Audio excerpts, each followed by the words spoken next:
Hello friends and welcome to this video. Dear friends, in today's video we are going to learn the most important topic for any kind of competitive exam. Dear friend, today we are going to learn the mood topic, which is very important topic, and on this topic in each and every exam at least one question is asked. The name of today's topic is mood topic. So dear friends, तर आपल्या सर्वांचं या व्हिडिओमध्ये खूप खूप स्वागत. तर परीक्षा कोणतीही असेल, प्रत्येक एक्झाम मध्ये या टॉपिक वरती आपल्याला कमीत कमी एक प्रश्न विचारला जातो. मग तुम्ही अलीकडचा राज्यसेवा 2019 चा क्वेश्चन पेपर बघा, कंबाईन ग्रुप बी असेल, ग्रुप सी असेल किंवा एमपीएससी फॉरेस्टचा पेपर असेल, तर या अशा सगळ्याच एमपीएससीच्या क्वेश्चन पेपर मध्ये आपल्याला या टॉपिक वरती प्रश्न विचारला जातो. दुसरी गोष्ट आणखी एक महत्त्वाची आहे, परीक्षेच्या दृष्टीने आपल्याला कोणतीही परीक्षा असेल तर त्या परीक्षेमध्ये एक एक मार्क महत्त्वाचा आहे. आणि डिअर फ्रेंड्स, आपण आजच्या या व्हिडिओमध्ये हा टॉपिक एकदम चांगल्या पद्धतीने, एक उत्तम पद्धतीने हा टॉपिक आपण या ठिकाणी घेणार आहोत. मग याच्यामध्ये आपल्याला हा एक मार्क जो आहे, तर हा एक मार्क आपण कसा मिळवला पाहिजे, याच्यासाठी या मूळ टॉपिकचे जेवढे पण टाइप्स आहेत आणि ज्या प्रकारे याच्यावरती प्रश्न विचारले जातात त्याच्या दृष्टीने मी सगळ्याच काय करणार आहे, या ठिकाणी तुम्हाला ट्रिक्स सांगणार आहे. तसेच आपण परीक्षेमध्ये पडलेले जेवढे पण क्वेश्चन आहेत, तर हे क्वेश्चन सुद्धा आपण घेणार आहोत, त्यांची आपण चर्चा करणार आहोत. तर यासाठी डिअर फ्रेंड्स, आपण सर्वांनी हा व्हिडिओ शेवटपर्यंत पाहिला पाहिजे, व्यवस्थित त्या ठिकाणी लक्ष देऊन पाहिला पाहिजे. आणि त्याच्यामधल्या ज्या कॉन्सेप्ट्स मी या ठिकाणी सांगणार आहे, तर त्या सगळ्या कॉन्सेप्ट्स आपण सर्वांनी व्यवस्थित आणि काळजीपूर्वक ऐकल्या पाहिजेत आणि समजून घेण्याचा 100% प्रयत्न केला पाहिजे. मग डिअर फ्रेंड्स, आपण आज या व्हिडिओमध्ये मूड हा टॉपिक या ठिकाणी घेणार आहोत. मग मूड मध्ये जे आहे, तर आता मूड म्हणजे काय, सुरुवातीला आपण या ठिकाणी समजून घेऊ. आणि आपण हा जो व्हिडिओ बनवत आहोत, तर हा व्हिडिओ फक्त आणि फक्त जे स्पर्धा परीक्षेची तयारी करतात अशा विद्यार्थ्यांसाठी आपण हा व्हिडिओ तयार करतोय. त्यामुळं जेवढं शक्य आहे तेवढं आपण एकदम सोप्यातल्या सोप्या भाषेमध्ये आपण या टॉपिक बद्दलच्या कॉन्सेप्ट्स आहेत, तर ह्या सगळ्या कॉन्सेप्ट्स आपण कव्हर करणार आहोत. तर बघा, मूड म्हणजेच काय, जे वाक्यामध्ये जे क्रियापद आहे, तर हे क्रियापद ज्या प्रकारचा अर्थ व्यक्त करतं त्याच्यानुसार त्याचे मूडचे टाइप्स ठरतात. तर याच्यामध्ये बघा, मग मूड जे आहे, तर मूडचे टाइप्स जे आहेत, तर 4 टाइप्स आहेत, पण त्याच्यामध्ये बेसिकली 3 टाइप्स महत्वाचे आहेत. तर याच्यामध्ये पहिला टाइप आहे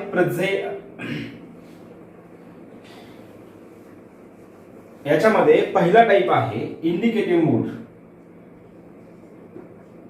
याच्यामध्ये पहिला टाइप आहे इंडिकेटिव्ह मूड,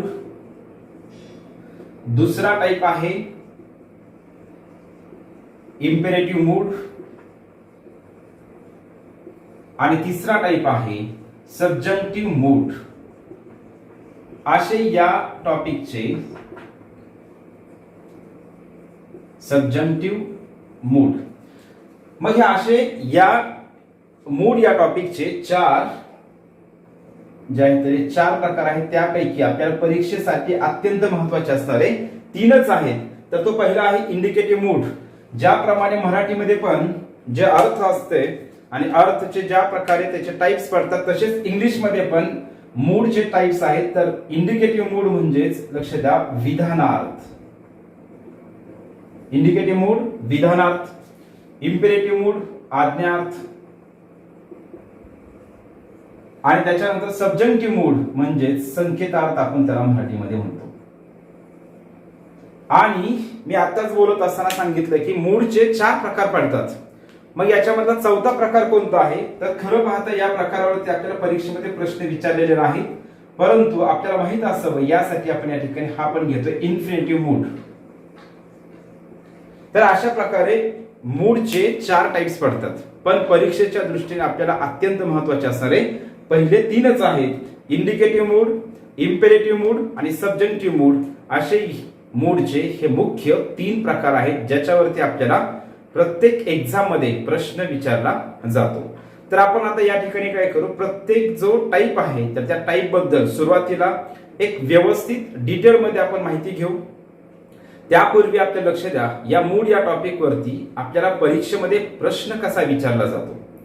तर परीक्षेमध्ये काय केलं जातं, आपल्याला एक वाक्य दिलं जातं आणि वाक्य दिल्याच्या नंतर प्रश्न विचारला जातो की दिलेल्या वाक्याचा मूड कोणता आहे.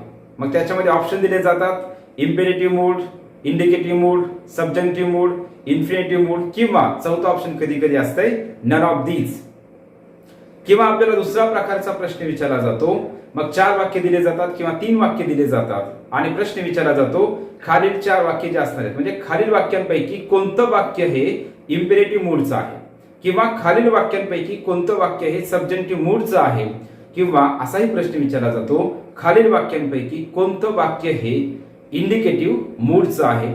तर डिअर फ्रेंड्स, आपण वाक्य पाहिलं, आपण ते वाक्य पाहिलं की आपल्याला त्या वाक्याचा मूड 100% एकदम कमी वेळेत आपल्याला ओळखता आला पाहिजे.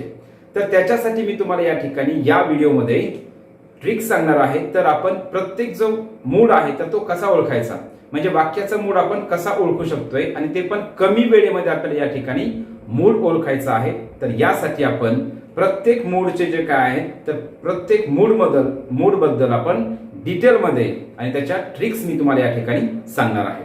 तर चला तर मग आपण या प्रत्येक मूड बद्दल आपण समजून घेऊया.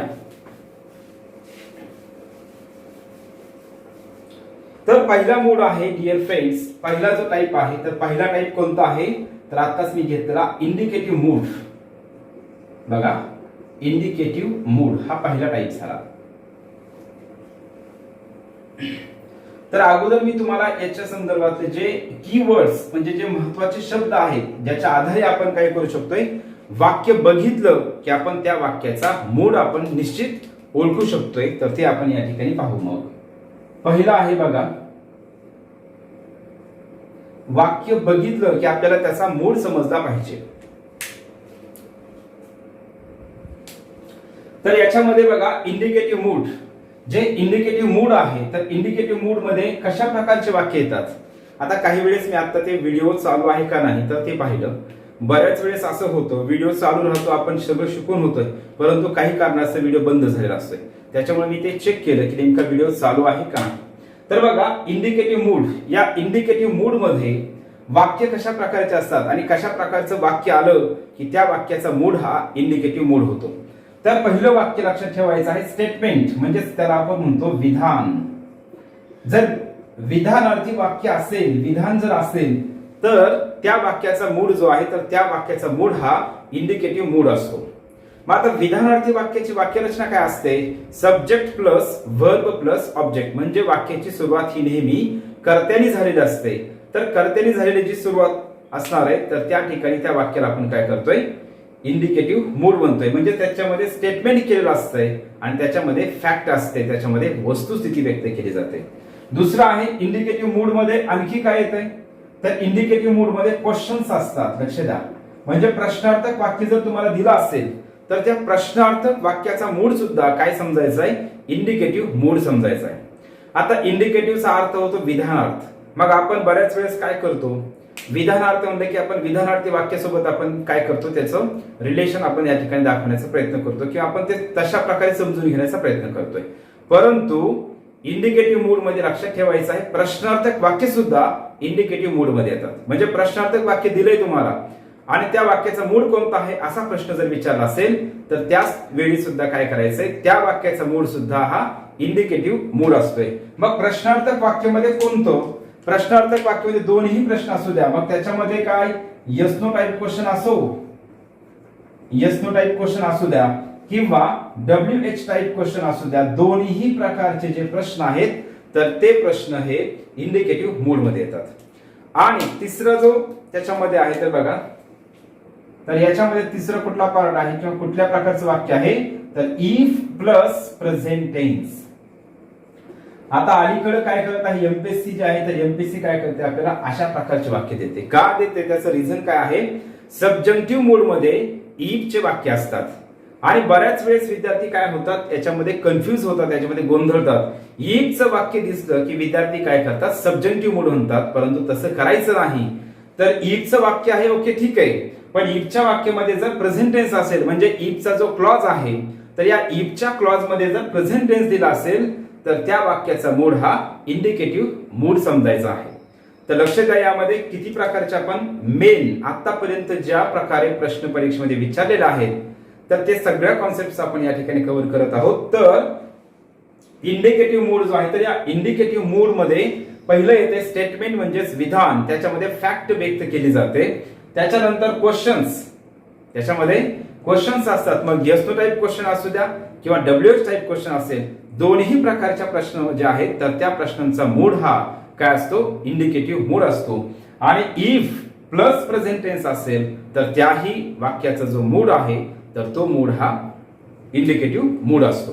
तर आपण मग एक्झाम्पल पाहू या ठिकाणी. मी आता जनरल एक्झाम्पल देतोय, त्याच्यानंतर आपण काय करू, सगळ्याच मूड बद्दल माहिती घेतल्याच्या नंतर आपण शेवटी काय करू, परीक्षेमध्ये जे पडलेले प्रश्न आहेत किंवा परीक्षेमध्ये पडलेले जे वाक्य आहेत तर तेच वाक्य आपण या ठिकाणी बोर्डावरती मी लिहिणार आहे. पण सुरुवातीला आपण या ठिकाणी समजून घेत असताना या ठिकाणीच मी काय करतोय, वाक्य लिहितोय. तर बघा या ठिकाणी पहिलं वाक्य समजा काय असणार आहे, आपल्याला इंडिकेटिव्ह मूड म्हणजे स्टेटमेंट सांगायचंय. काय सांगायचंय, स्टेटमेंट. मग फॉर एक्झाम्पल मी काय म्हणतोय, Delhi is the capital of India. Delhi is the capital of India. मग याच्यामध्ये काय, Delhi is the capital of India हे स्टेटमेंट आहे. आणि हे जे वाक्य आहे तर हे वाक्य काय आहे, विधान आहे. आणि याचा मूड कोणता आहे, तर इंडिकेटिव्ह मूड आहे. दुसरं वाक्य या ठिकाणी समजा आपला प्रश्न आहे, तर हा प्रश्न तर परीक्षेत विचारलेलाच आहे, are you happy. Are you happy हे प्रश्नार्थक वाक्य आहे. या प्रश्नार्थक वाक्याचा मूड सुद्धा कुठला झाला, इंडिकेटिव्ह मूड आहे. आणि तिसरं वाक्य आहे आपलं हे, if you work hard you will succeed. If you work hard you will succeed. या ठिकाणी लक्षात ठेवायचं, इफचं वाक्य, मात्र इफच्या वाक्यामध्ये पुढे टेन्स कोणता असतोय, सिंपल प्रेझेंट टेन्स किंवा प्रेझेंट टेन्स असतोय. लक्षात ठेवायचंय म्हणजे इफ प्लस प्रेझेंट टेन्स असेल तर त्या वाक्याचा मूड सुद्धा हा इंडिकेटिव्ह मूड असतो. आता याच्यामध्ये बऱ्याच विद्यार्थ्यांचं जे आहे ते कन्फ्युजन होतं सक्सीड या शब्दा संदर्भात. तर लक्षात ठेवायचं आहे, सक्सीड हा जो शब्द आहे तर सक्सीड हा शब्द क्रियापद आहे. कारण आपण बहुतांश वेळा सक्सेस हा शब्द ऐकला असतोय. सक्सेस म्हणजेच काय, यश. आणि पार्ट ऑफ स्पीचचा जर विचार केला तर सक्सेस हा जो शब्द आहे तर सक्सेस हा शब्द नाउन आहे. आणि सक्सीड म्हणजे यशस्वी होणे. तर सक्सीड हा जो शब्द आहे तर सक्सीड हा पार्ट ऑफ स्पीचचा विचार केला तर सक्सीड हा शब्द क्रियापद आहे. मग सक्सीड हा शब्द क्रियापदाचं पहिलं रूप आहे का, दुसरं आहे का, तिसरं आहे, तर लक्षात ठेवायचं सक्सीड हे क्रियापदाचं पहिलं रूप आहे. सक्सीडेड ईडी प्रत्यय हे क्रियापदाचं दुसरं रूप आहे. आणि सक्सीडेड हे क्रियापदाचं तिसरं रूप. नेक्स्ट मूडचा टाइप आहे तो आहे इम्पेरेटिव्ह मूड.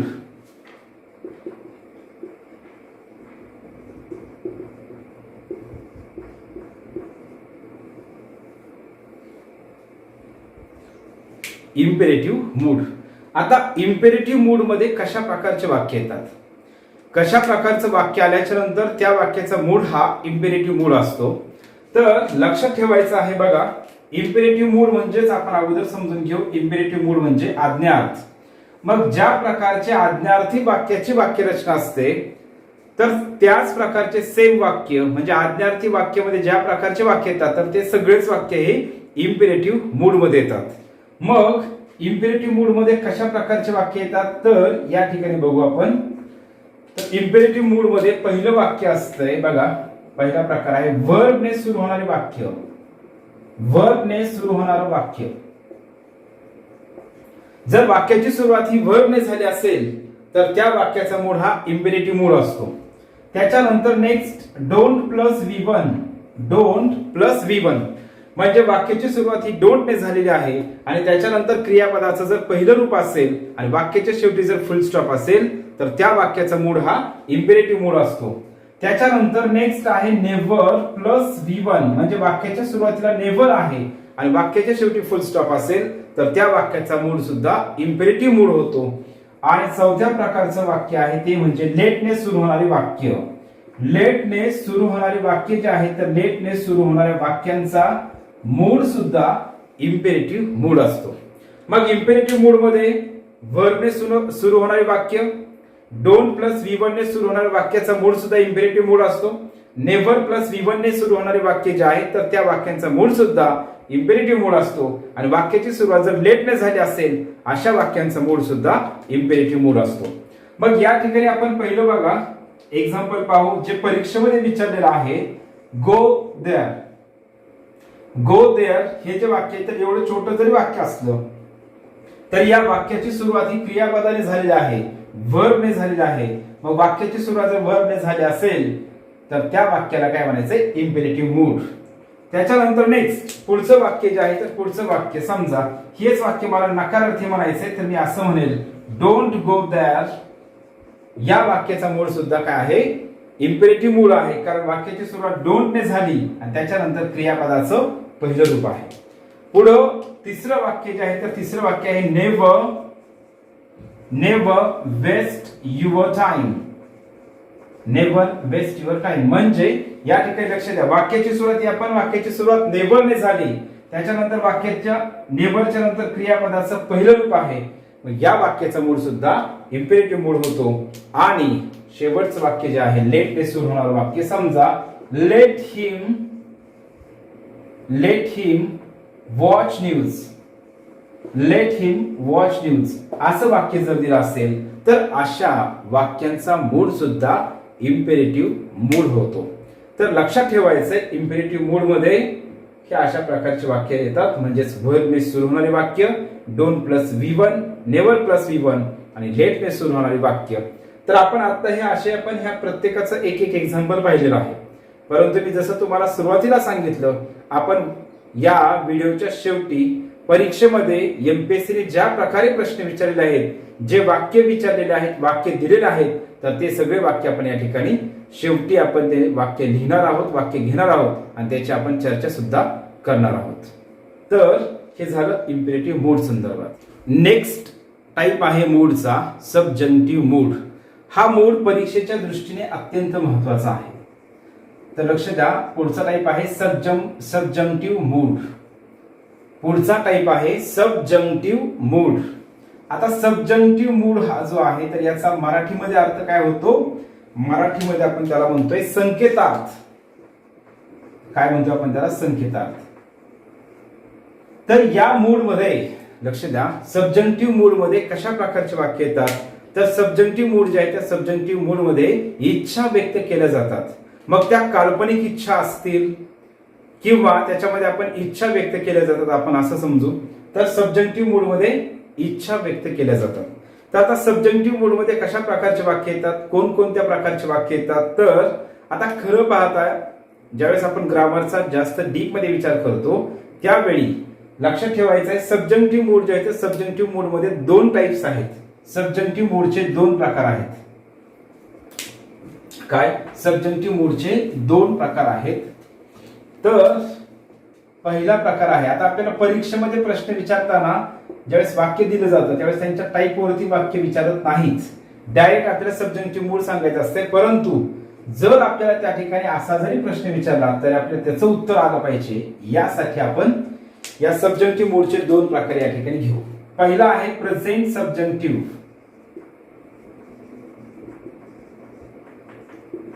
प्रेझेंट सबजंक्टिव्ह आणि याच्यामध्ये दुसरा आहे पास्ट सबजंक्टिव्ह. पास्ट सबजंक्टिव्ह मूड म्हणजे प्रेझेंट सबजंक्टिव्ह मूड आणि पास्ट सबजंक्टिव्ह मूड असे त्याचे दोन प्रकार पडतात. मग आता प्रेझेंट सबजंक्टिव्ह मूड मध्ये पण कशा प्रकारचे वाक्य येतात? प्रेझेंट सबजंक्टिव्ह मूड जो आहे तर या प्रेझेंट सबजंक्टिव्ह मूड मध्ये लक्षात ठेवायचं आहे इच्छादर्शक वाक्य असतात, पण ते इच्छादर्शक वाक्य जे आहेत तर ते काल्पनिक नसतात. तर आपण MAY मे हे मॉडल ऑक्झिलरी व्हर्ब वापरून जे इच्छादर्शक वाक्य व्यक्त करत असतो तर ते वाक्य हे प्रेझेंट सबजंक्टिव्ह मूड मध्ये येतात. मग आपण मेने सुरू होणारे जे इच्छादर्शक वाक्य असतात तर ते आपण दोन प्रकारे लिहितो. एक पहिला प्रकार आहे मे वापरून आणि दुसरा प्रकार आहे मे शिवाय. म्हणजे कशा प्रकारे? फॉर एक्झाम्पल आपण जे म्हणतो may God bless you, may God bless you हे वाक्य आपण हेच वाक्य काय करतोय दुसऱ्या पद्धतीने असंही म्हणू शकतोय, गॉड ब्लेस यू. तर हे असे जे वाक्य असतात, तर या अशा वाक्यांचा मूड जो आहे तर तो प्रेझेंट सब्जेक्टिव्ह मूड, म्हणजे इच्छा व्यक्त करणारे जे वाक्य आहे तर त्या वाक्यांना आपण म्हणतोय प्रेझेंट सब्जेक्टिव्ह मूड. त्याच्यानंतर दुसरा प्रकार आहे पास्ट सब्जेक्टिव्ह मूड. मग पास्ट सब्जेक्टिव्ह मूड जो आहे तर पास्ट सब्जेक्टिव्ह मूड मध्ये कशा प्रकारचे वाक्य येतात, तर आपल्याला परीक्षेमध्ये जास्तीत जास्त या प्रकारचे वाक्यच विचारले जातात. तर पुन्हा एकदा सांगतोय, प्रेझेंट सब्जेक्टिव्ह आणि पास्ट सब्जेक्टिव्ह मूड अशा प्रकारे आपले प्रश्न विचारत नाहीत. तर मेन जे वाक्य दिलं जातं आणि त्या वाक्याचा जे आहे तर आपल्याला वाक्याचा मूड हा कोणता आहे असा प्रश्न विचारला जातो. त्यावेळेस सब्जेक्टिव्ह मूड वरती जास्तीत जास्त वाक्य विचारलेले आहेत, त्यांच्या टाईप वरती प्रश्न विचारलेले नाहीत. फक्त माहित असावं यासाठी तुम्हाला सांगतोय. मग आता गॉड ब्लेस यू असं जरी वाक्य आलं तर त्या वाक्याचा मूड कोणता आहे असा जर प्रश्न विचारला तर त्या वाक्याचा मूड हा सब्जेक्टिव्ह मूड म्हणायचा आहे. प्रेझेंट म्हणण्यापेक्षा सब्जेक्टिव्ह मूड म्हणायचं आहे. आता त्याच्यानंतर नेक्स्ट आहे past subjective mood. Past subjective mood. मग या पास्ट सब्जेक्टिव्ह मूड मध्ये कशा प्रकारचे वाक्य असतात, तर बघा आता लक्ष द्या सगळेजण या ठिकाणी.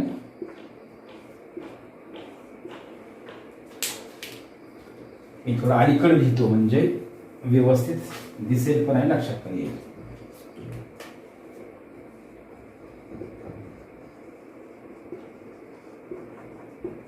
Past subjective mood.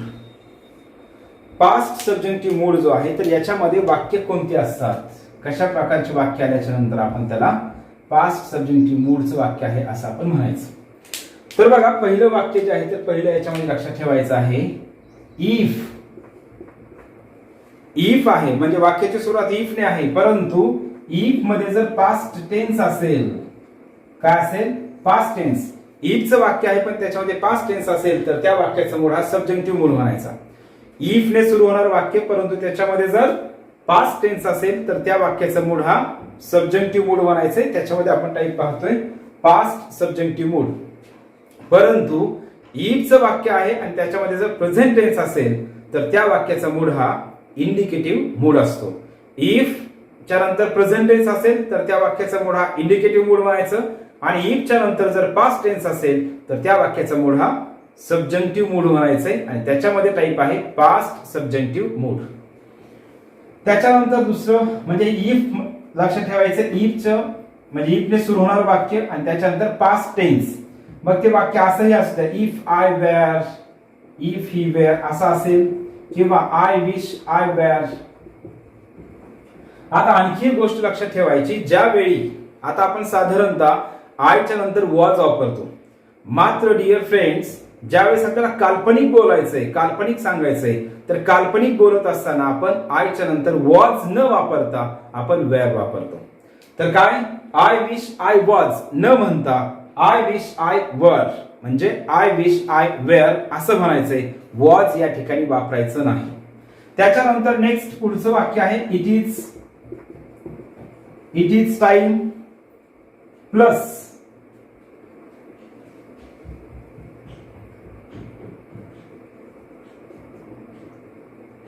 आणि नंतर काय करायचंय V two. It is time subject आणि नंतर क्रियापदाचं दुसरं रूप वापरलं जातं.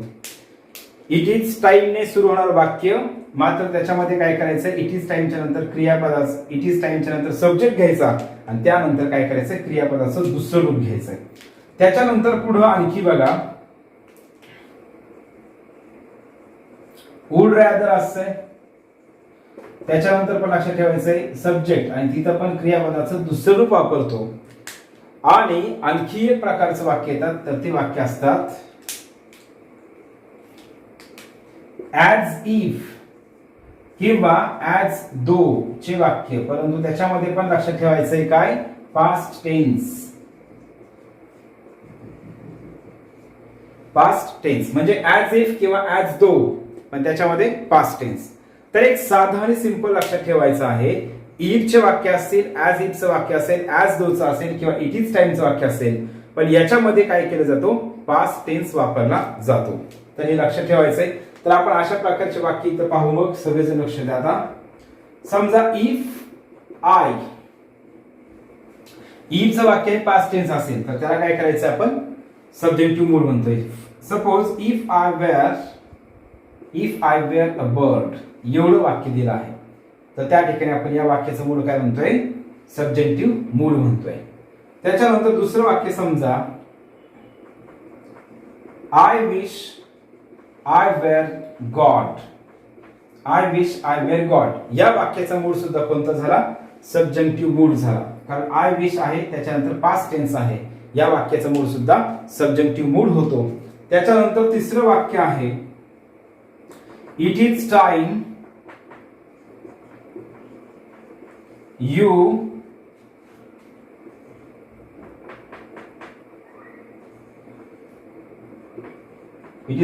Painted the house. You painted your house. It is time you painted your house. मग या ठिकाणी इट इज टाइमच्या नंतर सब्जेक्ट घ्यायचा आहे कर्ता घ्यायचा आहे. इथं पेंटेड हे क्रियापदाचं दुसरं रूप घ्यायचं आहे.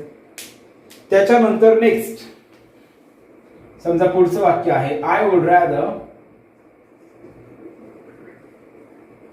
You paid in cash. इथं पण सब्जेक्ट आणि इथं पण क्रियापदाचं दुसरं रूप वापरायचंय. किंवा ऍज इफ किंवा ऍज दोचे वाक्य जे आहेत या ठिकाणी लक्ष द्या. He behaves as if he were my boss. म्हणजे आपण याचा अर्थ असा म्हणतो मराठीमध्ये तो माझा बॉस असल्यासारखं माझ्याशी वागतो. मग या ठिकाणी ऍज इफ आहे त्याच्यानंतर करता आणि इथं काय आहे पास्ट टेन्स. म्हणजे इथं पण काय करायचंय लक्षात ठेवायचं ऍज इफ असू द्या ऍज दो असू द्या ज्यावेळेस आपल्याला काल्पनिक बोलायचंय त्यावेळी काय करायचंय जरी करता एक वचनी असला तरी पण या ठिकाणी ही वॉज म्हणायचं नाही तर काय करायचंय करता जरी एक वचनी असला तरी त्या ठिकाणी वेअर घ्यायचंय वॉज वापरायचं नाही. तर हे अशा प्रकारे लक्ष द्या. मग हे असं समजून घ्या अशा प्रकारे आहे सब्जेक्टिव्ह मूड. तर सब्जेक्टिव्ह मूड जो आहे तर सब्जेक्टिव्ह मूड मध्ये आपण अशा प्रकारचे वाक्य या ठिकाणी घेतोय.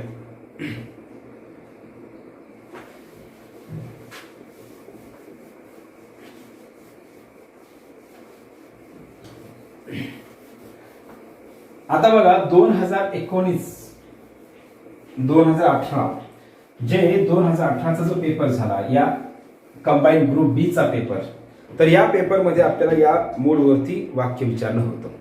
तर सब्जेक्टिव्ह मूडमध्ये आणखी एक वेगळ्या प्रकारचे वाक्य येतात तर लक्षात ठेवायचं आहे. लक्ष द्या सब्जेक्टिव्ह मूडमध्ये लक्षात ठेवायचं आणखी एक दॅटने सुरू होणारा जर क्लॉज असेल वाक्यामध्ये दॅटने सुरू होणारा क्लॉज असेल सुरू होणारा क्लॉज वाक्यामध्ये जर दॅटने सुरू होणारा क्लॉज असेल तर दॅटने सुरू होणारा क्लॉज असेल तर त्या वाक्याचा मूड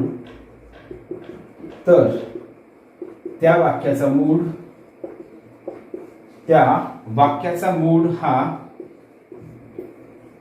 सब्जेक्टिव्ह असतो.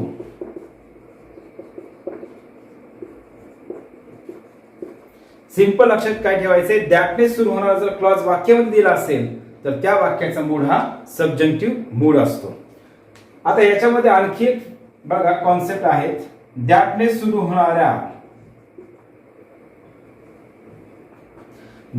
होणाऱ्या वाक्यामध्ये आपल्याला काय करायचंय प्रेझेंट म्हणजे मे वापरायचं का माईट वापरायचं. म्हणजे दॅटने सुरू होणाऱ्या वाक्यामध्ये काय वापरायचं मे वापरायचं का माईट वापरायचं याच्याबद्दल आपण आता या ठिकाणी चर्चा करू. अगोदर लक्षात ठेवा दॅटने सुरू होणारा जो क्लॉज आहे तर वाक्यामध्ये आला असेल तर त्या वाक्याचा मूड हा सब्जेक्टिव्ह मूड समजायचा. मी तुम्हाला शॉर्टकट सांगतो या ठिकाणी ट्रिक सांगतोय.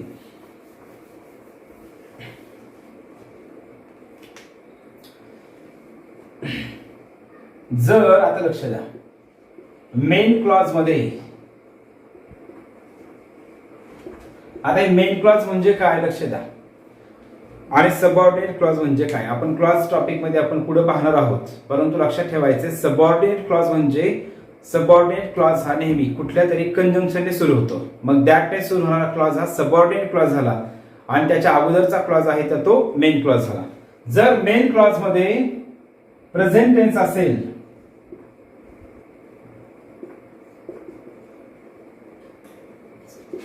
असेल तर दॅटने सुरू होणाऱ्या क्लॉज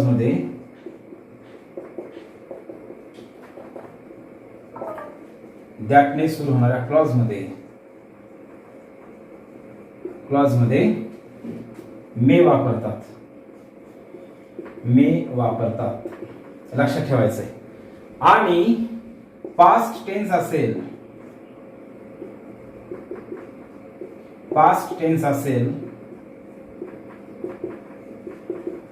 तर माइट वापरतात. म्हणजे मेन क्लॉज मध्ये प्रेझेंट टेन्स असेल तर दॅट ने सुरू होणाऱ्या क्लॉज मध्ये मे वापरायचं. आणि मेन क्लॉज मध्ये जर पास्ट टेन्स असेल तर दॅट ने सुरू होणाऱ्या क्लॉज मध्ये माइट वापरायचं हे लक्षात ठेवायचं. मग वाक्य हे कुठलंही असेल तर साधं लक्षात ठेवायचं दॅट ने सुरू होणारा जो क्लॉज आहे वाक्यामध्ये जर असेल तर त्या वाक्याचा मूड हा सब्जेक्टिव्ह मूड असतो. मग फॉर एक्झाम्पल आपल्याला हे वाक्य दिलेलं आहे, परीक्षेमध्ये विचारलंय आय डाय दॅट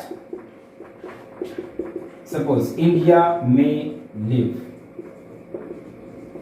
हे जे वाक्य आहे तर दॅट ने सुरू होणारा क्लॉज आहे. तर असं जर वाक्य दिलं असेल तर त्या वाक्याचा मूड हा सब्जेक्टिव्ह मूड आहे.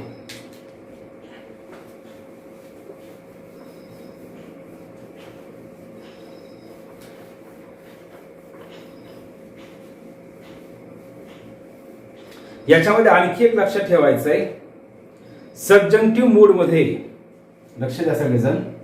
सब्जेक्टिव्ह मूड मध्ये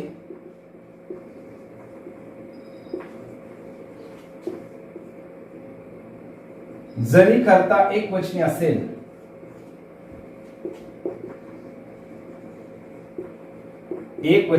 लक्ष द्या. सब्जेक्टिव्ह मूड मध्ये जरी कर्ता एकवचनी असेल तरी सिंपल प्रेझेंट टेन्स मध्ये क्रियापदाला यस, ईएस आणि आयएस प्रत्यय वापरत नाही. हा सब्जेक्टिव्ह मूडचा नियम झाला.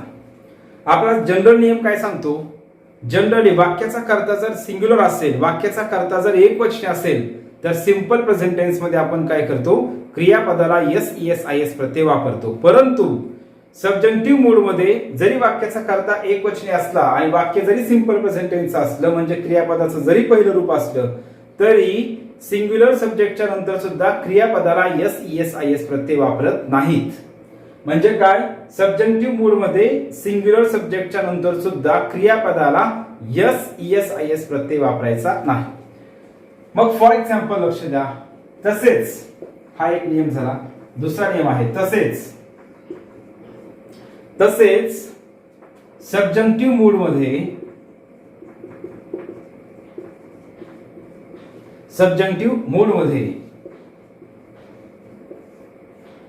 ॲमिजार न वापरता किंवा सब्जेक्टिव्ह मूड मध्ये ॲमिजारच्या ऐवजी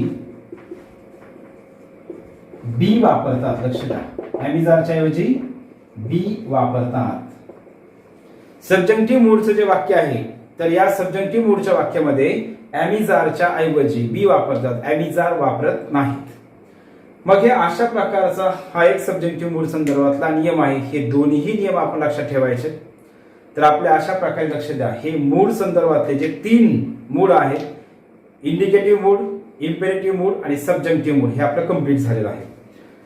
तर हे 2 नियम सुद्धा परीक्षेसाठी खूप महत्वाचे आहेत. तर बघा, या ठिकाणी आपल्याला असा एक प्रश्न विचारलेला आहे. 2018चा जो कंबाईनचा पेपर झाला, कंबाईन ग्रुप बी च्या पेपर मध्ये आपल्याला प्रश्न विचारलेला आहे.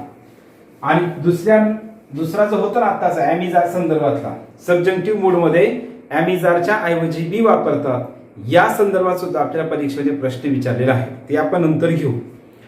आणि लास्ट आहे, लक्ष द्या, या ठिकाणी पुढचा जो आहे तर तो मूडचा टाईप तो आहे इन्फिनिटिव्ह मूड. आता मी तुम्हाला सुरुवातीला सांगितलं हा मूड एवढा महत्वाचा आहे परीक्षेमध्ये. इन्फिनिटिव्ह म्हणजेच आपल्याला सुरुवातीला समजून घ्या, इन्फिनिटिव्ह म्हणजे काय, तर इन्फिनिटिव्ह म्हणजेच क्रियापदाचं, इन्फिनिटिव्ह म्हणजे 2 + V1 जर वाक्यामध्ये 2 + V1 आला असेल तर त्याला काय म्हणायचंय, इन्फिनिटिव्ह मूड म्हणतोय. For example, to err is human. To err is human. तर या ठिकाणी याला काय म्हणायचंय, इम्पेरेटिव्ह मूड.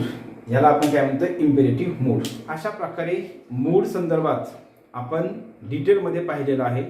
जरी मी तुम्हाला कीवर्ड सांगितलेले असते तरी पण अशाच प्रकारे जर तुम्ही लक्षात ठेवलं तर तुमच्या लक्षात येईल की आपण परीक्षेमध्ये 100% या नियमाच्या आधारे आपण परीक्षेमध्ये निश्चित मार्क मिळवू शकतोय. तर आपण आता काय करू, परीक्षेमध्ये प्रश्न कशा प्रकारे विचारलेले आहेत तर ते या ठिकाणी घेऊ. तर मी अगोदर काय करते, बोर्डवरती परीक्षेमध्ये पडलेले जे प्रश्न आहेत तर ते जसेच्या तसे लिहितो आणि त्याच्यानंतर आपण काय करू, मग डिस्कशन करू. तर बघा डिअर फ्रेंड्स, ही वाक्य बोर्डवरती लिहिलेली आहेत. तर आपण या वाक्यात हे जे सर्व वाक्य आहेत तर हे सगळे वाक्य परीक्षेमध्ये विचारलेले वाक्य आहेत, परीक्षेमध्ये पडलेले वाक्य आहेत. तर तुम्हाला काय करायचं, सुरुवातीला हे वाक्य तुम्ही रीड करा व्यवस्थित आणि तुम्ही तुमच्या लेवलने उत्तर देण्याचा प्रयत्न करा. आणि नंतर मी तुम्हाला सुरुवातीला 5 मिनिटं किंवा 2 मिनिटं देतोय, त्याच्यामध्ये तुम्ही काय करा, वाक्य रीड करा आणि त्या वाक्याचा मूड कोणता आहे असे समजून घेण्याचा प्रयत्न करा आणि नंतर मी डिस्कशन करतोय. ठीक आहे. किंवा तुम्हाला वेळ लागत असेल तर व्हिडिओ पॉज करा आणि वाक्यांचा मूड कोणता आहे तर ते ओळखण्याचा प्रयत्न करा. तर बघा आपण आता पहिल्यापासून हे जेवढे वाक्य इथे दिलेले आहेत तर आता हे सगळेच वाक्य आता जवळजवळ मला वाटतं 30 ते 35 वाक्य आतापर्यंत एमपीएससीने आपल्याला या मूड टॉपिकवरती विचारलेले आहेत. तर या ठिकाणी लक्ष द्या, त्यामधले काही वाक्य आपण या ठिकाणी सगळ्याच मूडचे जे आहेत तर ते घेतलेले आहेत, जेणेकरून आपल्याला मूड हा टॉपिक आपला आणखी चांगल्या प्रकारे कव्हर होईल यासाठी. तर पहिलं वाक्य आहे बघा, if my friend wants it I shall give it to him. मग या ठिकाणी वाक्य इफ ने सुरू होणार वाक्य आहे आणि या इफच्या वाक्यामध्ये, इफच्या क्लॉज मध्ये काय आहे, प्रेझेंट टेन्स आहे. मग आपण शिकलोय जर प्रेझेंट टेन्स असेल तर पहिल्या वाक्याचा मूड हा काय झाला, मग इंडिकेटिव्ह मूड झाला. म्हणजे इफ आहे आणि पुढे जर प्रेझेंट टेन्स असेल तर त्या वाक्याचा मूड हा इंडिकेटिव्ह मूड. मग या वाक्याचा मूड कोणता आहे, इंडिकेटिव्ह मूड. इंडिकेटिव्ह. त्याच्यानंतर नेक्स्ट इथं पण सेम तसंच, इफ आहे त्याच्यानंतर इथं रेन्स हे पण प्रेझेंट टेन्स मध्येच आहे. मग इफचं वाक्य असेल आणि त्याच्यामध्ये जर प्रेझेंट टेन्स असेल तर त्याही वाक्याचा मूड काय आहे, मग लक्षात ठेवायचं आहे, इंडिकेटिव्ह मूड होतो. त्याच्यानंतर पुढचं तिसरं वाक्य आहे तर तिसऱ्या वाक्याची सुरुवात ही टेक या क्रियापदाने झालेली आहे, व्हर्बने सुरुवात झालेली आहे. मग वाक्याची सुरुवात जर व्हर्बने होत असेल तर त्या वाक्याचा मूड हा काय असतो, इम्पेरेटिव्ह मूड असतो. काय असतोय, इम्पेरेटिव्ह मूड. त्याच्यानंतर पुढचं वाक्य रन, या वाक्याची सुरुवात सुद्धा व्हर्बने झालेली आहे म्हणून या वाक्याचा मूड सुद्धा काय आहे, इम्पेरेटिव्ह मूड आहे. त्याच्यानंतर next long live the king. आता लक्ष द्या, ज्याप्रमाणे आपण गॉड ब्लेस यू वाक्य आहे ज्यामध्ये आपण इच्छा व्यक्त करतोय तशा प्रकारचं हे पण वाक्य आहे, लॉंग लिव्ह द किंग. हे लॉंग लिव्ह द किंग हे जे वाक्य आहे तर हे वाक्य सुद्धा इच्छादर्शक वाक्य आहे आणि म्हणून या वाक्याचा मूड सुद्धा काय करायचा, या ठिकाणी सब्जंक्टिव्ह मूड म्हणायचा आहे. जसं गॉड ब्लेस यू आहे तसंच काय आहे, हे लॉंग लिव्ह द किंग आज मूड आहे. हरी अप, लक्ष द्या, हरी अप या ठिकाणी जे आहे हरी अप या वाक्याच्या शेवटी हे आहे एक्सक्लेमेशन मार्क. जरी एक्सक्लेमेशन मार्क असतं तरी पण याला काय करायचं, कन्फ्युज व्हायचं नाही. हरी अप म्हणजेच काय, त्वरा करा, घाई करा. ज्या वाक्यामध्ये आज्ञा केली जाते, रिक्वेस्ट केली जाते, ज्याच्यामध्ये सल्ला दिला जातो, ज्याच्यामध्ये एनट्रेटी या शब्दाचा अर्थ होतो कळकळीची विनंती आणि एक्झॉर्टेशन याचा अर्थ होतो उपदेश किंवा सल्ला म्हणतो. ठीक आहे, उपदेश करणे. ज्या वाक्यामधून उपदेश, सल्ला, विनंती त्याच्यानंतर आज्ञा केली असेल तर त्या वाक्याचा मूड जो आहे तर तो इम्पेरेटिव्ह मूड असतोय. म्हणून या वाक्याचा मूड हा इम्पेरेटिव्ह मूड होतो. त्याच्यानंतर next I wish I new his name. मग या ठिकाणी आय विश आहे आणि याच्यानंतर काय आहे, क्रियापदाचं दुसरं रूप आहे आय विश आय न्यू. आपण पाहिले आय विश असेल त्याच्यानंतर पास्ट टेन्स असेल तर त्या वाक्याचा मूड हा काय असतो, सब्जंक्टिव्ह मूड होतो.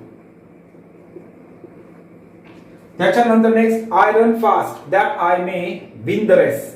मग दॅटने सुरू होणारा जर क्लॉज असेल वाक्यामध्ये तर त्या वाक्याचा मूड सुद्धा काय झाला, सबजंक्टिव्ह मूडच झाला. आणि त्याच्यानंतर इट इज इम्पेरेटिव्ह, पुढचं वाक्य जे आहे 9 त्याच्यामध्ये सुद्धा दॅटने सुरू होणाराच क्लॉज आहे, म्हणून या वाक्याचा मूड सुद्धा काय आहे, इम्पेरेटिव्ह मूड आहे, सॉरी सबजंक्टिव्ह मूड आहे. याचा सुद्धा सबजंक्टिव्ह मूड. आपण याच्यामध्ये आणखी एक गोष्ट पाहिली होती, दॅटने सुरू होणारा क्लॉज असेल आणि त्याच्यामध्ये जरी वाक्याचा कर्ता हा एकवचनी असेल, सिंग्युलर असेल, तरी पण क्रियापदाला काही करायचं नाही, यस ईएस आयएस प्रत्यय वापरला जात नाही, याच्यामध्ये कॅचेस असं होणार नाही. आता हा जो 9वा जो प्रश्न आहे तर 9वं वाक्य जे विचारलं आहे कंबाईन ग्रुप बी चा जो 2018चा पेपर झाला, या पेपरमध्ये आपल्याला हे वाक्य विचारलेलं आहे. त्याच्यानंतर हेवन हेल्प अस हे वाक्य जे आहे तर 2018च्या आय थिंक 2018च्या एमपीएससी फॉरेस्टच्या पेपरमध्ये विचारलेलं आहे, हेवन हेल्प अस.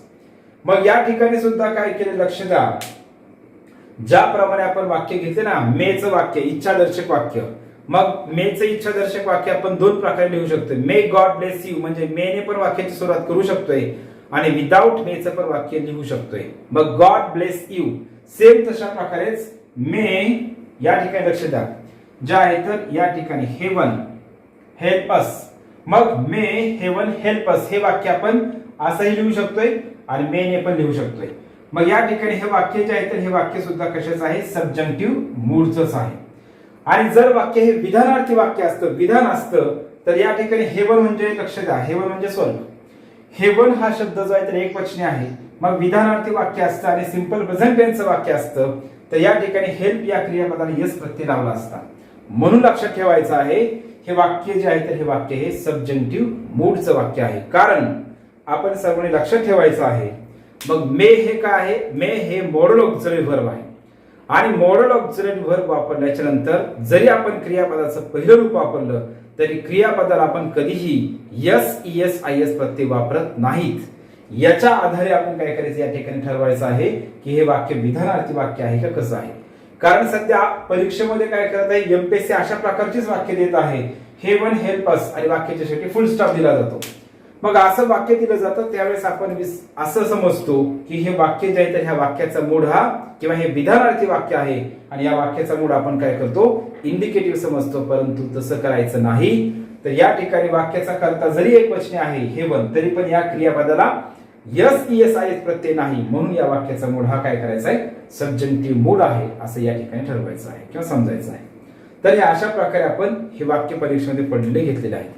त्याच्यानंतर शेवटचा भाग आपण असं म्हणू या ठिकाणी, तर या मूड मध्ये आणखी एक 2 शब्द महत्वाचे आहेत जे की ज्या शब्दांचा आपल्याला अर्थ माहित असायला पाहिजे. मी आता तुम्हाला सांगितलं बघा, इम्पेरेटिव्ह मूड मध्ये काय केलं जाते, आज्ञा केली जाते, विनंती केली जाते, त्याच्यानंतर कळकळीची विनंती केली जाते. तर त्यासाठी शब्द आहे एन्ट्रेटी. एन्ट्रेटी म्हणजेच काय, कळकळीची विनंती करणे, कळकळीची विनंती. आणि दुसरा आणखी एक शब्द आहे एक्झॉर्टेशन. एक्झॉर्टेशन एक्झॉर्टेशन म्हणजेच या ठिकाणी त्याचा अर्थ होतो उपदेश. तर हे अशा प्रकारचे जे वाक्य आहेत तर याच्यामध्ये काय करायचंय, म्हणजे एन्ट्रेटी म्हणजेच कळकळीची विनंती आणि एक्झॉर्टेशन म्हणजेच उपदेश, हे अशा प्रकारचे वाक्य सुद्धा हे इम्पेरेटिव्ह मूड मध्ये येतात. म्हणजे विनंती केली असेल आणि उपदेश केला असेल तर ते सुद्धा वाक्य कशाचे आहेत, इम्पेरेटिव्ह मूड मध्ये येतात. मग याच्यामध्ये आपल्याला परीक्षेमध्ये वाक्य दिलं आहे बघा, give us this day our daily bread.